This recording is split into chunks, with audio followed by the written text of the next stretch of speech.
Estou aqui com o professor Dr. Nivaldo Antônio Parisotto. O professor possui graduação em fisioterapia pela Pontifícia Universidade Católica de Campinas, a PUC, tal como aperfeiçoamento em metodologia no ensino superior e aperfeiçoamento em metodologia da pesquisa aplicada à educação, ambas pela PUC também. Possui mestrado em Ciências, Fisiologia Humana na Universidade de São Paulo, USP, doutorado em Engenharia Elétrica pela Universidade Estadual de Campinas, Unicamp, pós-doutorado pela Universidade de Harvard. Nós vamos deixar aqui o endereço do currículo Lattes também do professor. Também é revisor de alguns periódicos nacionais e também internacionais, dentre eles o Journal of Biomedical Science, desde 2012. E nesse bate-papo hoje da Biomed Ensina, nós vamos falar sobre a identidade e identificação do profissional, mídias sociais e científicas. Professor, mais uma vez, muito obrigado por ter aceitado o convite. Estou realmente muito honrada com esse nosso encontro aqui. O professor também foi meu professor durante a pós-graduação e hoje nós estamos nos reencontrando remotamente para esse bate-papo. Então, como é o jargão do nosso canal, bora conversar. Obrigado, Nádia, pelo convite. É um prazer imenso falar das coisas que a gente ama, que a gente gosta, né? Sim, É bem fácil falar das coisas que a gente adora fazer. sim. Bom, como a gente combinou, nós vamos conversar um pouco sobre a questão da divulgação científica, das mídias sociais, da interação dos pesquisadores, que hoje não dá mais para ficar enfurnado dentro do laboratório e esperando tudo acontecer. A gente está inserido no mundo, a gente está inserido na comunidade, na sociedade, e a gente precisa mostrar a cara, mostrar para que a gente veio, para que a gente está, né, quais são os objetivos dos trabalhos que a gente faz. Então, esse foi um problema até algum tempo das universidades em geral, e a gente está tentando solucionar um pouco esse problema, que é ficar intramuros, né? A universidade era muito intramuros. Hoje está havendo uma grande expansão das ações da universidade. Nunca foi só intramuros, a gente sabe disso, porque o que se faz ali é produzido, é reproduzido, é aplicado nas empresas, nas indústrias, no setor de serviços e tudo, na sociedade em geral. Professor, me permita, o professor Por favor. acredita que seria sair de trás das cortinas? O pesquisador hoje em dia mostra a sua face. Antes ele vendia, entre aspas, a sua pesquisa e hoje em dia nós mostramos a nossa face para a sociedade, é isso? Sempre se vende a pesquisa na realidade, né? Sim. De uma forma ou de outra. Qualquer conhecimento, ele ou básico ou aplicado, e mesmo os conhecimentos básicos, a gente acha assim, não vai servir. Daqui a pouco, esse conhecimento básico é que vai virar a tecnologia, né? E a gente precisa estar muito atento. Os bons pesquisadores conseguem sacar essas oportunidades, essas situações onde a gente consegue capturar uma ideia, uma informação, um dado ou alguns dados, fazer uma conectividade entre esses dados e fazer a coisa acontecer. E nesse sentido, a sociedade ganha de uma forma ou de outra, tanto com a pesquisa básica quanto com a pesquisa aplicada. Né? E é importante ressaltar que quanto mais a gente abre o jogo para os demais, maiores as chances a gente tem de fazer essa conectividade e a gente saber o que o outro faz, o que outras pessoas estão fazendo ao redor do mundo, para a gente poder capturar ideias, fazer essa conexão na nossa própria mente. Cada um faz o seu jeito. E às vezes um mesmo problema pode ter várias soluções, vários caminhos para solucionar, vários tipos de reações que chegam ao final de um produto que é semelhante, parecido, né? Então é muito interessante que a gente tenha essa conectividade. E as mídias sociais que a gente está hoje, e o pesquisador não pode ficar de fora disso, né? Ele precisa manter esse fluxo de atividade atualizado, não? Exatamente. Então, quando a gente tem lá o Lattes, quando a gente tem o Research preenchimento, Gate. isso, a gente tem toda uma sistemática para permitir que as pessoas tenham acesso a quem eu sou, né? Ou seja, o meu perfil Sim. pesquisador, para mostrar coisas interessantes. Tudo bem, algumas dessas mídias sociais mais comuns Uhum. hoje têm possibilidade de serem utilizadas para divulgar trabalhos de ciência. Só para Sim. você ter uma ideia, uma boa parte das revistas, Perfeito. mesmo as revistas pagas, mesmo as revistas que precisam de assinatura paga, tem disponibilizado por 30, 40 dias Sim. o artigo online open access, ou seja, Sim. acesso livre, disponível.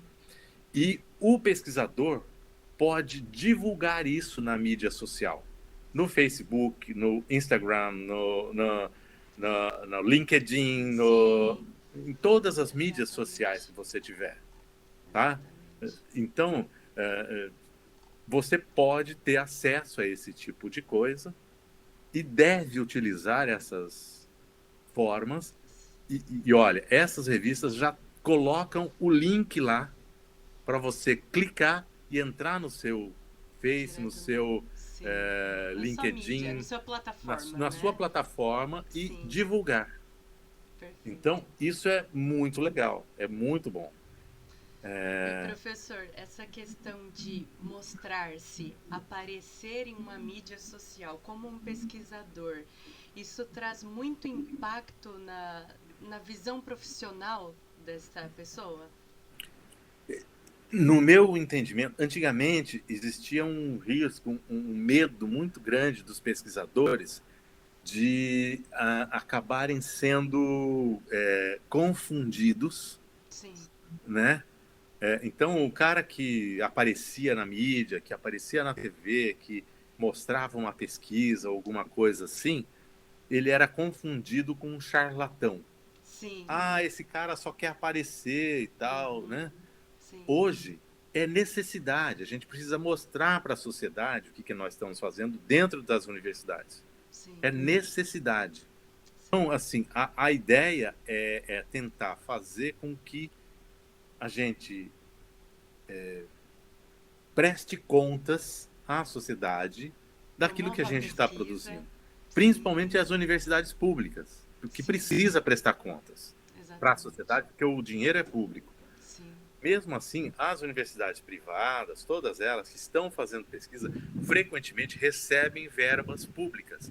Certo. FAPESP, CNPq, CAPES, CAPES. enfim, FINEP e tal. Sim. Essas verbas são públicas e precisa ser prestado contas disso. Então é Sim. importante que se faça essa divulgação dos Sim. dados, das Sim. coisas. Claro que você tem que ter os cuidados necessários, né? Então, Sim. não vai divulgar coisas do tipo fake news, que é um problema Claro. seríssimo, né? Uhum. Então, não pode Sim. sair por aí falando um monte de abobrinha, um monte de bobagem, um Sim. monte de coisas inadequadas, inconvenientes, né? Sim. Mas eu acho que é importante mostrar a cara, mostrar Sim. para que nós viemos, Outra né? coisa que é muito importante nessas bases, e eu tenho visto, é a questão de multidisciplinaridade. Nós conseguimos mostrar hoje em dia para as pessoas que quem é formado, por exemplo, em biomedicina, ele pode abranger outros campos de trabalho. Como o professor teve uma oscilação ali de fisioterapia para uma Sim, engenharia também, né? sim, é. E assim, eu gostaria que o professor falasse um pouco sobre isso, também Aham. sobre essa mudança e a probabilidade, ou talvez assim, a necessidade que nós tenhamos de nos reinventar dentro da pesquisa. Sim, a grande vantagem da pesquisa é que você não precisa ficar restrito a uma área muito pequena. Você pode Sim, inserir coisas diferentes na sua pesquisa. Então, por exemplo, sim, Quando eu fiz o meu mestrado, não tinha muita novidade, era na área de fisiologia e tal, então é a área básica da fisioterapia, não tem muita novidade. Mas aí eu fui fazer o doutorado em engenharia elétrica, né? Aí, bom, eu tive que estudar igual um maluco, né? Para poder prestar com outros colegas que tinham um número restrito de vagas e tal. Sim. Tinha uma concorrência grande, eu tive que concorrer com gente que eram engenheiros elétricos, físicos, com formação na área de exatas, e eu não tinha formação na área de exatas. Eu tive que me virar né, nos 30. Eu imagino. Né? Então eu estudei pra caramba, mas consegui a vaga, entrei, legal. O fato de entrar não é o maior problema. O problema é você continuar lá e sair, fazer um bom trabalho a partir daquilo ali. Então eu tinha muitas novidades. Quando eu fui fazer o meu doutorado, estava recém começando a grande revolução digital e principalmente estava começando a internet. Estava iniciando a internet, foi na década de 90. Tá? E eu tive a oportunidade de fazer cursos, como, por exemplo, a gente tinha umas plataformas Unix, e eu tive que fazer curso de Unix, de linguagem Unix, coisa que eu nunca tinha aprendido. Eu tive que aprender para poder trabalhar com isso, para trabalhar com isso. Eu tive que trabalhar com manipulação de imagens e tal. Eu tive que aprender a fazer isso nessas plataformas, né? Então, eu tive que aprender, tive que me virar. Então, assim, a grande sacada hoje, eu digo o seguinte, você teve aula comigo, você sabe, o que me faz ficar chateado é não ter desafios, é não ter novas coisas a aprender. Toda vez que eu deixo de ter um desafio, as coisas complicam para mim. Eu digo que eu só vou parar de aprender no dia que eu tiver com as mãozinhas no caixão, né? Aí eu paro de aprender. Sem desafio, sem inspiração, né? Exatamente. Então, assim, é muito legal esse aprendizado. É muito interessante você aprender coisas novas, sempre. Né? Então, esse fato de ter feito um doutorado em engenharia elétrica e ter dado essa abertura me abriu portas. Por exemplo, eu inicialmente eu estava conversando semana passada com a minha esposa, e a minha esposa que deu um chega para lá em mim assim, falou: não, você tem que aplicar para Harvard, porque o que acontece? Eu tinha feito uma visita na Universidade de León, na Espanha, no norte da Espanha, para fazer o meu pós-doutorado lá num laboratório maravilhoso na Universidade de León de biologia molecular. Eu ia trabalhar com biologia molecular lá na Universidade de León e com a parte de estresse oxidativo e tal, que é o que eu fiz lá na Harvard. O mesmo projeto. Aí eu fiz um projeto, organizei toda uma ideia, um projeto, e aí eu pensei comigo, poxa, esse projeto aqui, se eu for mandar para León, para a Universidade de León, eu posso fazer lá, tudo bem, mas se eu mandar para Harvard, eu posso fazer na Harvard, por que não? Sim. Aí minha esposa falou, não, você vai aplicar na Harvard, você tem capacidade, você vai aplicar na Harvard. Aí eu apliquei na Harvard. Aquela insegurança inicial, não, professor? Isso. Então eu já tinha ido fazer uma visita na Universidade de León, já tinha conhecido o laboratório lá. Sim. Eu tinha conversado com o supervisor, com um cara muito bom, que tinha me recebido lá. Fiquei uns dias lá visitando, conversando e tal, trocando ideias, conhecendo toda a estrutura da universidade, do laboratório e tal. Bom, aí quando eu tive essa conversa, eu apliquei para Harvard. E o que aconteceu? Ok, você pode vir. E eu fui, né? Sim. Eu fui. Aí foi uma experiência fantástica, fantástica, em todos os sentidos. Cultural, porque é uma cultura diferente, é um país diferente. Eu levei minha família para viver em umas condições completamente diferentes, ver como é que funciona o sistema, como é que aqueles ônibusinhos amarelinhos que passam na casa do Sim, estudante, passava lá na frente de casa para pegar as crianças para levar e tal, e sim, assim por diante. Ou seja, tudo isso eu vivenciei na prática. sim, E cada um vai ter um jeito de se virar, de fazer acontecer. Isso é sim. fundamental. Essas experiências te fazem crescer muito, Não muito. só profissional, né, professor, mas como Exatamente. pessoa. É algo que até eu quero aproveitar aqui e falar no canal um dia sobre essa experiência de intercâmbio. Porque o professor sabe, eu fiquei 2 meses também na Isso. Argentina por um Exato. período. E, assim, o crescimento que eu carrego comigo hoje em dia não é só mais profissional, mas eu carrego, assim, muito carinho por pessoas que até então eram desconhecidas, Exato. me Muito legal. ensinaram espanhol, inclusive, que eu fui Aham. pra lá assistindo videoaulas no YouTube e de repente cheguei em 15 dias eu me comunicava com as pessoas em Hablando espanhol. tudo, por Sim, supuesto. sim. E assim, por um momento eu aprendi muito mais do que só um nanoencapsulamento. E Exato. é uma riqueza muito grande, como o professor disse, cultural. De repente você olha para fora do seu país e você enxerga que as coisas não são exatamente assim. Em outros lugares tem uma variância, né? E nós Exato. precisamos respeitar aquilo, entender Exato. aquilo, um comportamento. A forma de responder para as pessoas é diferente Exato. e aquilo é natural Exatamente. para eles. Exato. E isso é algo que eu acho que a gente tem muito a enriquecer. Uhum. Dar aquele frio na barriga, dar aquele medo, vou sair de casa, vou estar sem ninguém conhecido. O Sim. professor levou uma família inteira para outro Exato. país, mudou as crianças de ambiente e tal. Mas é Exatamente. uma coisa assim que quando passa, o que fica em nós é muito maior do que só a experiência Exato. profissional, não? Exatamente. Então, E é assim, isso, é outra questão que as pessoas não conseguem enxergar num pesquisador. Às vezes tem uma crítica ou outra, ai, mas é só estudar. E não é só isso, né, professor? O nosso crescimento, assim, não é só o estudar. Nós vamos levando um conhecimento muito maior para a sociedade quando nós temos para dar, né? quando a gente pensa em ciência, a gente tem que pensar em algo muito maior, muito mais amplo. A Sim, ciência, a gente acaba fazendo uma ciência muito reducionista, né? A gente vai certo. fazendo um reducionismo muito grande, é Uhum, aquela coisa de conhecer quase tudo de quase nada, sim, né? É mais ou menos isso. exato. Então, é o cara que fez doutorado, vamos dizer assim, é um cara que conhece muito de uma coisa muito pequenininha.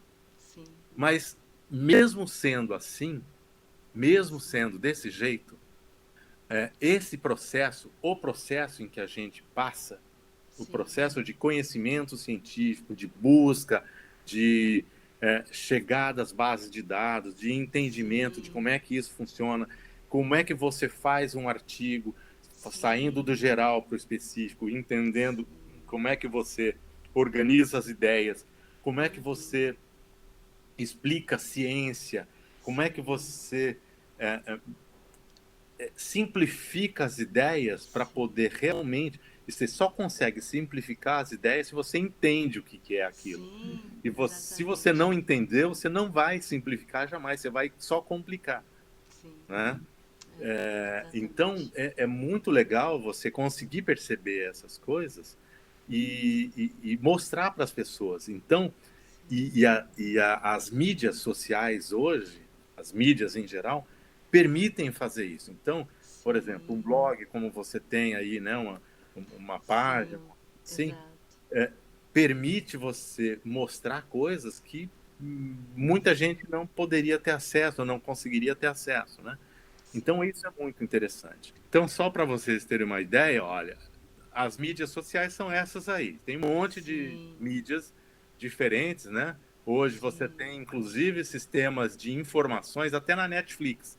Se você sim, quiser acesso à Netflix, você tem. Né? Você tem o LinkedIn, o Skype, o YouTube e tal, o Google. Mas Twitter. a Amazon para acesso para literatura e tal, enfim, várias Sim, coisas. Mas a gente tem, por exemplo, isso aqui, né? Que você tenha coisas mais específicas para a área acadêmica. Então, você tem perfeito. essa academia.edu, né? Para Sim. você compartilhar pesquisa, você tem o Twitter, que também dá para compartilhar muita coisa, o Google, o Sim. ResearchGate, o Mendeley e o LinkedIn, que é mais de ordem profissional, né? Então, Sim. aí, só para você ter uma ideia, tem aqui esse sistema que é o WorkID, né? Sim. Então, é um ID é identidade, né? Então, lá Sim. em inglês é ID. Então, é um organizador da identificação de pesquisa, research, Certo. communication, né? Organization of Research Communication, ID. Então, Certo. identidade do pesquisador, tá? Perfeito. Então, é justamente para conseguir é, adicionar pesquisas e revisões. E o Publons, que está vinculado também a esse sistema, que consegue fazer um reconhecimento oficial de revisões que você fez, de trabalhos das editoras, das revistas e Sim. tal. Então, você coloca lá. Então, por exemplo, aqui é o Publons, só para você ter uma ideia. No Publons, eu fiz com o meu perfil, só para poder Claro. mostrar um pouquinho. Então, aqui tem, por exemplo, algumas coisas da identidade. Então, tem um sumário, onde a gente está aqui, né? Fala do campo de pesquisa que você tem. Então, você pode detalhar aqui o campo de pesquisa que você tem interesse em divulgar. Sim. Aí você mostra aqui é, onde você está, onde você se encontra e tal, parará, parará, Perfeito. né? O seu índice H e tal. Você tem acesso, por exemplo, a essas métricas, no mesmo site, a essas Que métricas, por exemplo. bacana. Quantas referências você tem, como é que você tem as citações, qual o número de citações você tem de cada trabalho e tal, né? Número Sim. de revisões aqui, olha, tá vendo? Aqui Que você está bacana. vendo o número de revisões e aí você tem as métricas disso aqui. Então você tem o número de citações que você teve e tal, número de citações por ano, número de citações por item, e assim por diante, você Sim. já tem uma ideia de quem é esse pesquisador, as características desse pesquisador. Você Que pode bacana. mostrar, por exemplo, quais são as revistas que você mais publica. Por exemplo, aqui eu tenho Uhum. na Lasers in Medical Science 30 publicações. Publicações. Na Photo Medicine and Laser Surgery, 15 publicações. Certo. 11 na Journal of Photochemistry and Photobiology e tal, e assim vai. Então tem outros, você Sim. pode pegar mais, aqui são algumas, mas tem outras aqui embaixo, que eu não Sim. queria mostrar mais os detalhes, né? Então você pode mostrar esse tipo de coisa. Aí você pode mostrar também quais são as revisões que você tem feito. Olha, aqui você tem, olha, eu fiz 14 revisões na Photochemistry and Photobiology, 6 na Lasers in Medical Science, e assim por diante. Ou seja, eu posso Sim. mostrar isso, né? Então, isso é o Publons. Aqui você tem o Copérnico, que é um Uhum. outro sistema também que é muito interessante, que serve para baixar artigos, né? Para a Que gente, legal. como vocês viram, também é revisado, é vinculado ao Web of Science, tá? Sim. E tem, aqui eu não coloquei, mas tem o Clarivate também, que é bem Sim. interessante, eu vou acrescentar depois. Mas aqui, Uhum. por exemplo, é o Copérnico. O Sim. Copérnico mostra que, olha, o que eu tenho de atual, nos últimos 15, o que foi Sim. adicionado nos últimos 15 dias. Então, veja, eu estou atualizado com tudo que aconteceu nos últimos 15 dias na minha área. Sim. É realmente algo assim que nos permite não perder os detalhes, né, professor? Exatamente. Nós Veja, conseguimos acompanhar. exatamente. Aqui eu estou logado com o meu e-mail, tá certo? Estou Sim. logado com o meu Uhum. e-mail e eu posso olhar por ano, por revista, pelo histórico e posso configurar isso Sim. do jeito que eu quiser, né? Então é Sim. muito interessante, né? Então, por exemplo, aqui, olha, eu tenho interesse em artigos de laser? Tenho. Olha lá, Journal of Laser Sim. and Medical Science. Então Sim. aparece aqui para mim exatamente esse trabalho que me interessa, né? E assim vai, né? Exato. Sim. Aqui é o Research ID, né? Que é um outro site muito interessante também da Web of Science, tá? Onde Uhum. você entra com vários trabalhos. Então você tem aqui como é que você preenche, tem toda uma instrução para Sim. pesquisadores e para instituições. Então você vai entrar, você conecta, né? E aí vai ter toda uma série de coisas para você mostrar. E aqui é o ResearchGate. Perfeito. Então, o RG aqui é o ResearchGate, que é o portão da pesquisa, a porta da pesquisa. Então, aqui já está atualizado, eu já estou na Universidade Federal da Paraíba, né, como departamento de fisioterapia e tal. Então, aqui também eu posso fazer uma apresentação breve sobre a minha pesquisa, o que eu faço, quais as línguas que eu falo, as áreas de pesquisa, o que eu tenho, quais são a minha expertise, as minhas qualidades, as qualificações, né, profissionais. Então, aqui só tem algumas delas, por exemplo, nanotecnologia e filmes finos, genética molecular, lesões no esporte, biomecânica e assim por diante. Então, tem lá as coisas que eu sou, né? Sim. Tá passando um helicóptero aqui do meu lado. Isso é estar nas nuvens, né? Mas enfim, então aqui tem os skills e a expertise, como eu mostrei lá, né? Sim. E aí tem também, veja que aqui tem um número de citações diferente do que estava mostrado lá atrás, porque lá é uma empresa, e a empresa só deixa anexar as coisas que a empresa está conectada. Aqui é mais amplo, então a gente tem um número de citações bem maior e o número de pesquisas muito maior, porque é muito mais amplo. Aqui também permite mostrar quem são as pessoas que estão vinculadas a você dentro do laboratório, quem são as pessoas que são ex-alunos, parceiros e tal, quem você está seguindo e quem você está seguindo, né? E quem segue você, né? Então, as pessoas Professor, que estão seguindo. me permite dizer que é realmente muito importante esse network que a gente tem aqui. Exato, né? exatamente. E assim, como nós estamos falando de plataforma digital, de ser visualizado pelas pessoas, isso é realmente uma plataforma que nos traz interesse. Exatamente. Para quem não entende muito, professor, em relação ao número de citações, também é algo que te torna mais visualizado pelas pessoas, mas o professor pode falar rapidamente para quem está nos assistindo e não consegue entender o que seria esse número de citações? Sim. Então, normalmente, o que acontece? Um pesquisador, ele é reconhecido pelo número de trabalhos publicados, ou seja, o número de artigos que ele publicou e o número de vezes que ele foi citado. Ou seja, não adianta só publicar, não ser citado. Então, a importância da sua pesquisa vai ser avaliada pelo número de trabalhos que você publicou, mas também pelo número de vezes que você foi citado. Né? Então, esse número de citações dá um retorno, vamos dizer assim, de quem é esse pesquisador, qual a importância que ele tem, qual é o reconhecimento. Do trabalho, né? Oi?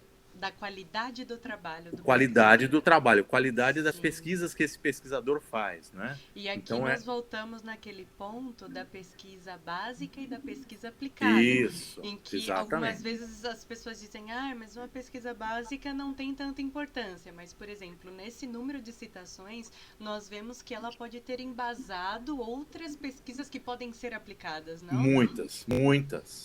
Eu não tenho dúvida disso, tá? Sim. Então, na área, por exemplo, médica, na biomédica, as revisões sistemáticas com meta-análises é o topo da cadeia. Mas você não tem revisões sistemáticas e meta-análises se você não tiver estudos clínicos randomizados. Você não tem estudos clínicos randomizados se você não tiver observações de alguém que viu que podia ser olhado alguma coisa e feito a aplicação daquilo para testar inicialmente, para ver se aquilo é viável ou não, se tem viabilidade. Estudos de casos, estudos de séries de casos e assim por diante, ou até uma observação individualizada. Então, isso é muito importante, né? E tudo isso embasa. E para fazer isso, a gente tem que ter o fundamento biológico, a fundamentação biológica. Senão não fica razoável você fazer qualquer coisa, né? Exatamente. Aqui, só para você ter uma ideia, olha só, você tem um sumário das últimas pesquisas que têm sido publicado. Então, a gente tem acesso, por exemplo, sobre últimas pesquisas que foram publicadas na minha área, né? Sim. Número de leituras, número de citações na última semana, né? Olha só. E a gente vai acompanhando o que está acontecendo. Sim. Número de leitores que leram meus trabalhos, Que né? legal. Então, Isso é muito bacana. muito legal isso, é muito interessante. Sim. Né? Então, aqui, ó, só para você ter uma ideia, tem uma área dentro do site do ResearchGate, por exemplo, que você pode lançar uma questão, uma pergunta, e ver para os pesquisadores daquela área, ver se eles têm sugestões. Então, por exemplo, Sim. aqui, olha, alguém tem uma equação que pode explicar o tamanho, a escala e o tamanho de moléculas absorvidas e tal, parará, parará. Sim. O cara lança a pergunta lá. Quem trabalha com espectroscopia Raman ou que trabalha com estruturas moleculares nesse substrato e tal, pode dar uma resposta a isso. Sim. Quando tem perguntas da minha área, eu procuro me colocar e mostrar que eu conheço alguma coisa sobre isso, que eu já fiz trabalho, que tem... Eu cito o nosso trabalho, o cara às vezes não conseguiu chegar no nosso trabalho, eu mostro a referência do nosso trabalho para ele e coloco aqui e assim por diante. Ou seja, é uma forma de mostrar a cara, de falar Sim. que você fez alguma coisa, que você tem competência naquilo. Exatamente. Né? E olha só que legal, dá inclusive para você conseguir emprego. Emprego. Legal. Isso aqui, olha, é jobs que você possa estar interessado. Trabalhos que você possa estar interessado. Então, você coloca aqui uma aplicação para trabalhos, você pode se colocar se oferecendo para um trabalho, certo. ou a gente pode, então, por exemplo, aqui, ser empregador.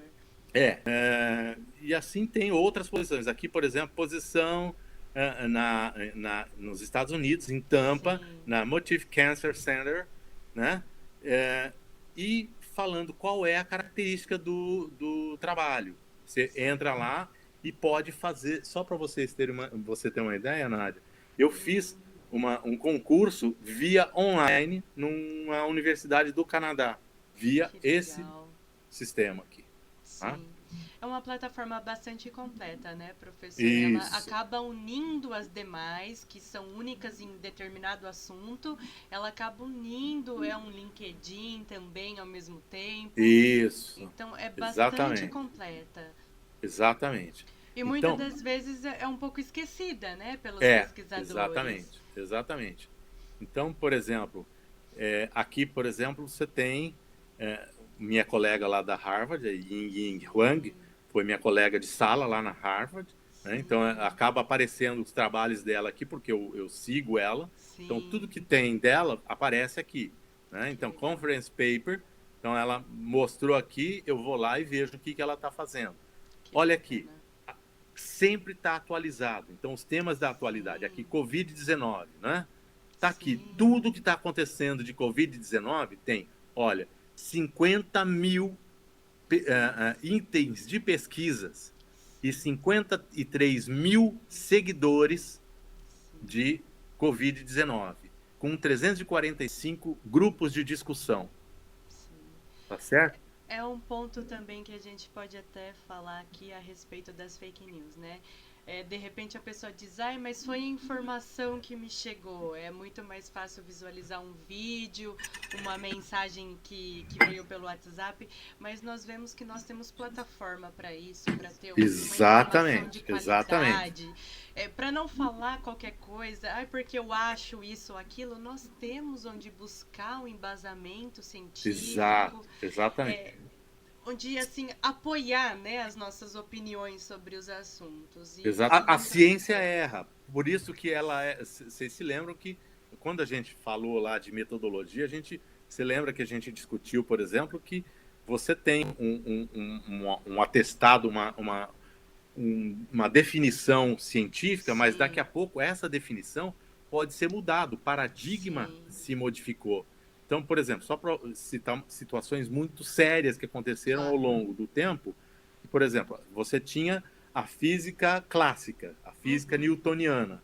Certo. O fato de Einstein vir com a física, com uma física diferenciada, física relativística, não tirou de cena a física newtoniana, mas ela perdeu, ela ficou aplicável para algumas situações, e a física relativística ficou para outras situações. Então, mudou o paradigma. A gente não tinha essa etapa antes. E acabou aparecendo essa etapa, né? Sim. É bastante importante dizer que conforme nós vamos evoluindo como cientista também, nós sabemos buscar, né, professor, de um modo mais aprimorado.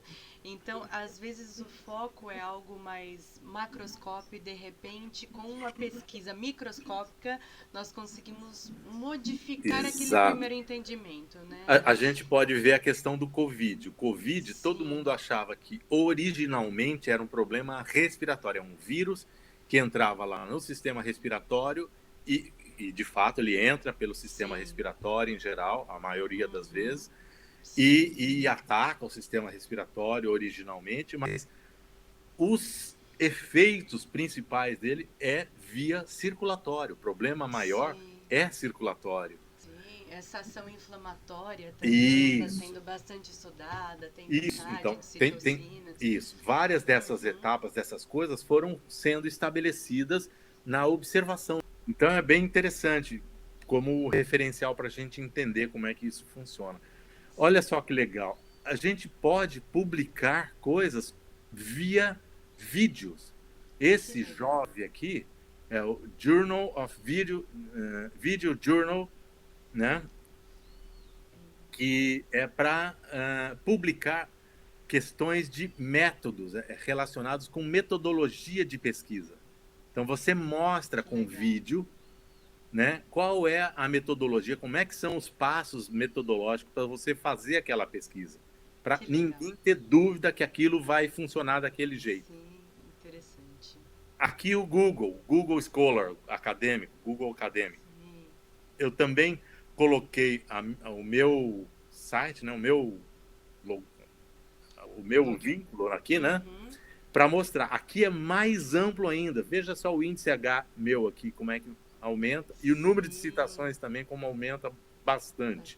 E aqui as citações, olha o que acontece. Por quê? Porque aqui o Google é muito mais, vamos dizer assim, abrangente, muito mais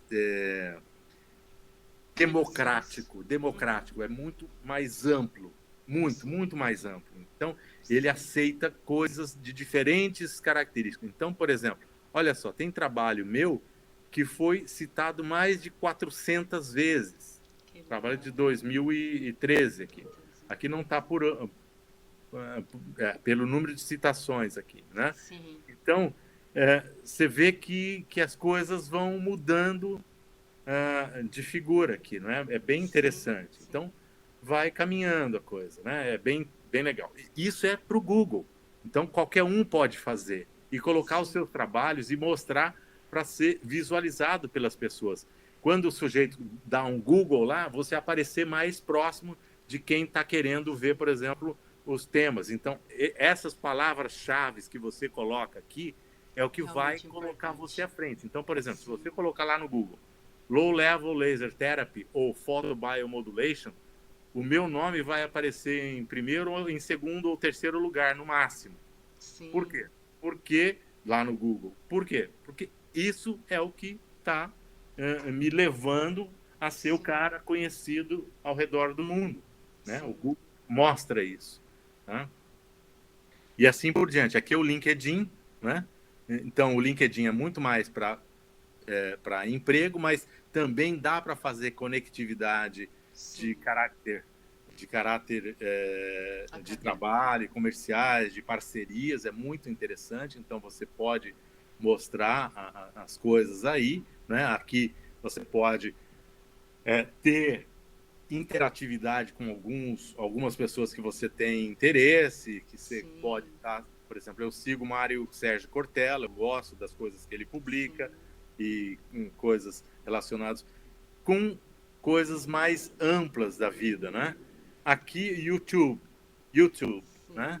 O YouTube também, aqui eu fiz questão de colocar aqui, por exemplo, você pode tornar sua pesquisa viral Claro que sim. Aqui tem um vídeo mostrando como é que você faz isso, fazendo exatamente isso que eu estou orientando para vocês. Como os pesquisadores podem usar as mídias sociais. Tem aqui algumas dicas de como é que você faz isso. Né? Então, é fácil. Né? Aqui, aquele site da academia.com. Então, você pode entrar lá na academia e ter acesso não só ao download aos artigos completos.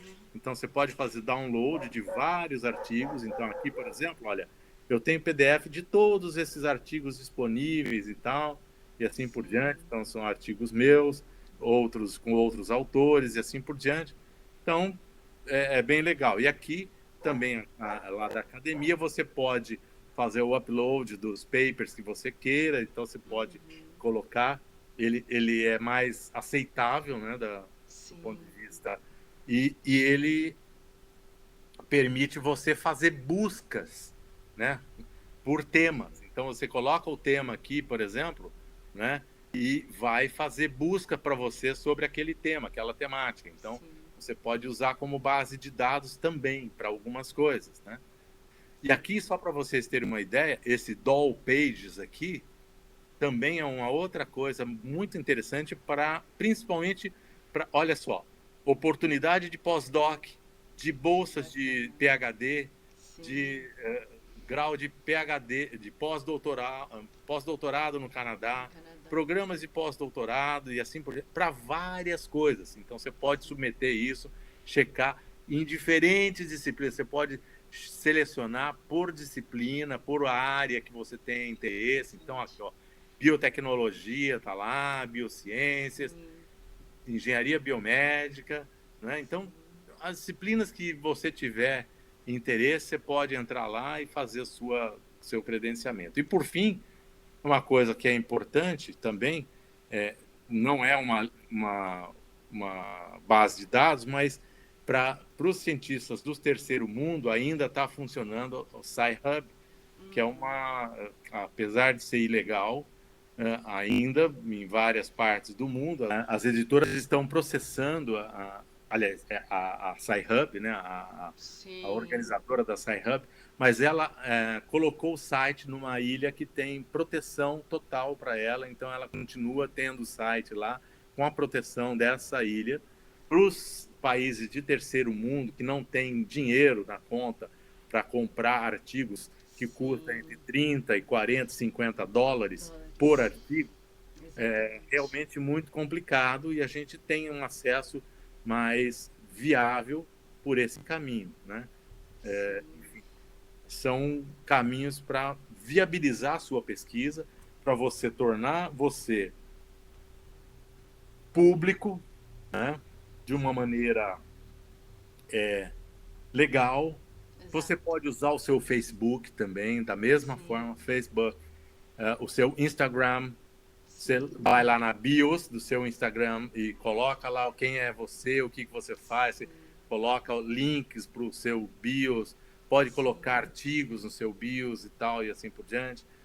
Então, todos esses websites podem ser utilizados, viabilizam a demonstração de que você está trabalhando, mostrando o seu trabalho, mostrando para que você veio, como a gente colocou lá no começo. Né? Então, como é que essa ciência que você está fazendo, onde ela se originou e para onde ela deve ser dirigida, para onde ela deve ser inserida, a sociedade, a comunidade, a cultura, respeitando a ética, os padrões de conhecimento, as religiões, várias questões. Então, por exemplo, a gente tinha lá a questão do genoma. Houve uma discussão pesada, a gente se lembra aqui no Brasil, né, com vários pesquisadores indo lá no Congresso Nacional mostrar para os pesquisadores o que era célula-tronco, como é que funcionava o uso de células tronco embrionárias, células-tronco mesenquimais, embrionários, você tem o embrião e tal. o aspecto ético relacionado com isso, como é que você põe isso, como é que você tira, como é que faz, né? Onde começa efetivamente a vida e tal. São questões éticas envolvidas que a gente precisa parar para pensar. Sim. E é justamente essa questão, né, professor, de nós modificarmos a nossa mentalidade de acordo com aquilo que nós estamos vivendo. E chegou um momento em que a credibilidade da ciência caiu bastante. É mais fácil acreditar nas coisas que nós estamos ouvindo por aí do que aquilo que está sendo pesquisado, estudado, avaliado por várias pessoas. Mas essa questão que o professor colocou em relação ao genoma é algo que nós podemos parar e refletir. Até que ponto nós estamos deixando algo já concretizado, um pensamento fixo, talvez um estereótipo, um preconceito, ser superior às novidades científicas, não? Exatamente, exatamente. Então, acho que a gente precisa e perceber que a ciência pode mudar de paradigma, como a gente viu com a questão do Covid, que eu comentei, que inicialmente se entendia de um jeito e foi começando a se desvendar os pequenos mistérios, cada detalhe, cada passozinho que foi sendo desvendado, e a gente vai descobrindo como é que é o mecanismo como um todo, fazendo completando a historinha toda dele, desde a entrada dele no sistema, como é que ele se liga, qual é o receptor dele, que foi teve um brasileiro que uma brasileira que detectou isso, tal, uma biomédica, inclusive. Eu gosto de deixar claro porque há algum tempo atrás, a profissão não é tão antiga assim, mas há algum tempo atrás não éramos reconhecidos no mercado de trabalho. E hoje em dia, com essas amostragens de pesquisa, nós podemos dizer, olha, é uma mulher que é uma biomédica, é uma mulher negra, inclusive. Eu gosto de pôr esses pontos. Exatamente. A pesquisa, a ciência está contrapondo todos esses pontos preconceituosos que nós vivíamos. E isso é um crédito também aos pesquisadores que têm lutado contra tudo isso. E ainda tem gente que diz que a mulher e os negros são uma classe abaixo ou sub-humanos ou coisa desse tipo. Imaginem! Professor, eu quero agradecer demais a participação do senhor. Eu acho que foi um bate-papo e tanto que a gente poderia passar horas aqui falando sobre esse assunto, a importância desse assunto também. Mas assim, as colocações, eu aprendi muito com o nosso bate-papo também, as colocações que o professor fez, as explicações foram claras demais. Eu sou muito grata por essa oportunidade. Desde que nós tivemos aulas junto, não tínhamos mais nos encontrado. Depois o professor passou pela mudança e eu fiquei muito feliz de podermos nos rever, mesmo que remotamente, mas e poder ter esse papo assim grandioso, eu diria grandioso. Nos dias de hoje, geralmente as informações que chegam, as conversas que chegam até nós são coisas ruins. E eu acho que esse foi proveitoso demais, foi bom demais para mim e para as pessoas que vão assistir também esse vídeo. E eu só tenho a dizer meu muito obrigada, professor. Namastê. Muito bom, muito obrigado, Nádia. Parabéns aí pela iniciativa. Tudo de bom, viu? Obrigada. Até logo, professor. Até.